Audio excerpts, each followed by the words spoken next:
Gulveig, Fate of the Norns is a very simple trick-taking game, almost a euchre variant, and a variant on many games of that type. Now, the art is quite impressive, and to be honest, call me shallow, it is the main reason why I was interested in the game in the first place. I had never heard of it. It's a small production. I saw some pictures online and I wanted to have a look at the game, a closer look. So I also ended up playing the game. The art is really quite pleasant. There's a certain pre-Raphaelite flavor to it. Nice art. Now let's talk about gameplay. Cards have a suit, which is represented by the color that frames the illustration on the card. They have a number here in the top left corner, which is the strength value used in combat, and then here they have a number of victory points that the card is worth to the player that controls the card at the end of a round. Some cards also have a bit of a banner scroll, have an indication here. Of course, now I can't find any. There you go. A little indication here that indicates another card, in this case, for example, the shield, and a number of victory points. And the shields, you can bet, will have a little scroll with the number of this card and also the number 40. That's a reminder that when the two cards are together, that card and the shield, they're worth 40 victory points. Several have that thing, like Regin with Fafnir is worth 30, but some are super powerful, like 100 points, like Gulveig and Avarice together were worth 100 points. Is another one that is Nana and Freya, 120. Now, how does it work? You shuffle the cards together, you deal a hand of cards to each player, but you also place 3 cards in the middle of the table, and those represent the treasure. Those cards, players will bid at the beginning of the game to have the honor and advantage of taking them, putting them into their hand and optimizing their hand thanks to those extra cards, and then discard 3 cards from their hand and putting them in their victory pile. So you start with a small victory pile and with a stronger hand. But the bid is based on the number of victory points that you commit to score that round.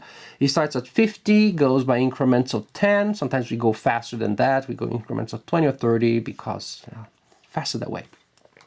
So I say 50, you say 60, 70, we go like this until a player says 100, and everybody else is like, that's crazy, I passed. Yeah, we all passed, dude, no way.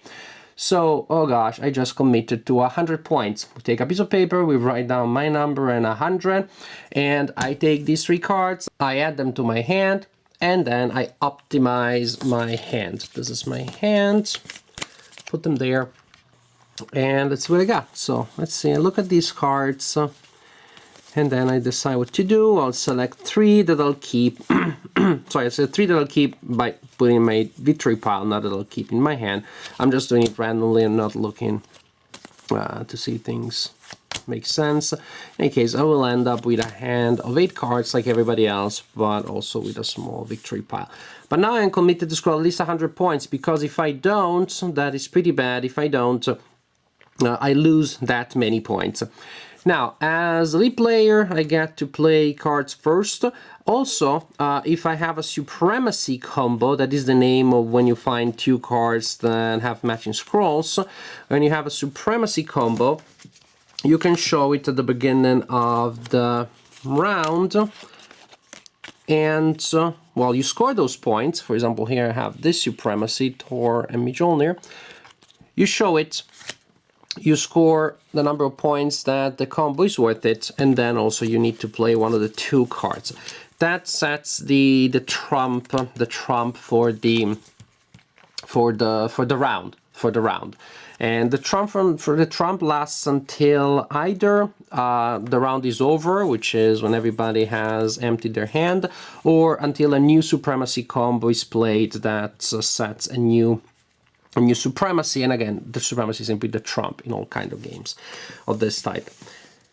A card is played, the opponents must follow suit and play a card in the same suit if they can. If they can, they can play another suit, but then the card is worth 0 then when it comes to combat value. Once all cards are on the table, everybody played a card. then one of them will grab all the cards. Usually it is the player that plays the card, the suit, the trump suit always wins. In this case, the trump suit would win. And if there are multiple trump suit cards, then it is the card with the highest value. So Thor would win here. If there are no trump suit cards, then the card of the suit that was played originally is the one that wins. So I played that card, and there are no other cards of that kind. There are no lead cards. Then the card is the lead card for this round. I get it. I get everything because the other cards are worth 0.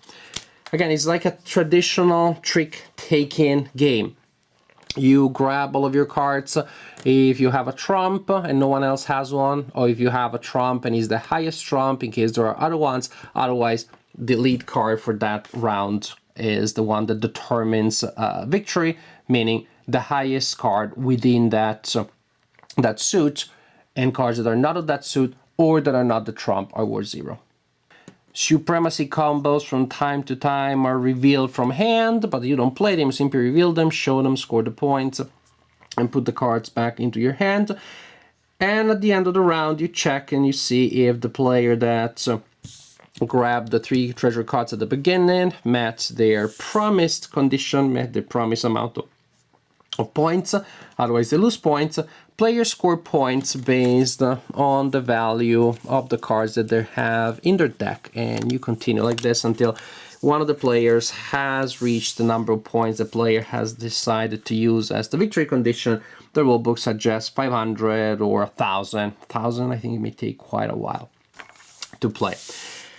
And this is the game. Super simple, looks very familiar mechanically, and maybe too familiar or too simple, at least for me. I'm not a big fan of this game simply because I have played trick-taking games in the past. There's a variant. This is a variant of a very well-known concept. It doesn't feel to me like it really departs enough for me to be super excited. But then this is also not the type of game that I play the most often, that I'm all that excited to start with.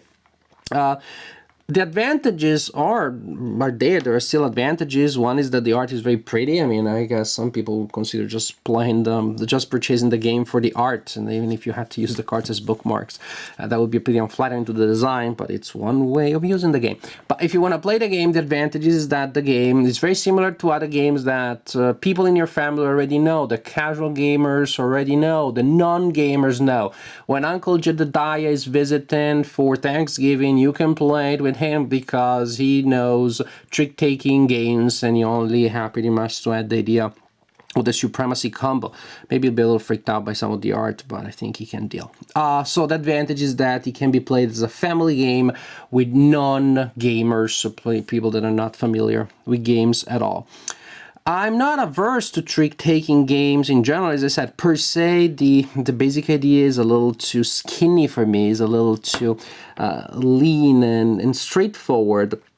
But there are ways when trick-taking core engine has been adapted and adding a lot of stuff around it. For example, there's this game I reviewed a couple of months ago called Renaissance Wars. It's pretty complex and meaty. At the core, it is a trick-taking game, but with a lot of stuff around it, and makes it a much more nuanced and multi-layered experience.